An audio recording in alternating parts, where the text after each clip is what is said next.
بسم الله الرحمن الرحيم. الرحمن علم القرآن خلق الإنسان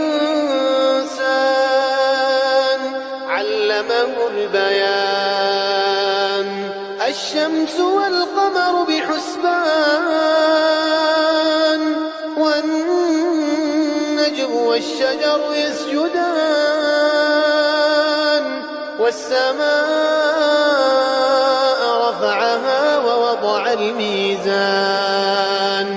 ألا تطغوا في الميزان وأقيموا الوزن بالقسط ولا تخسروا الميزان والأرض وضعها للأنام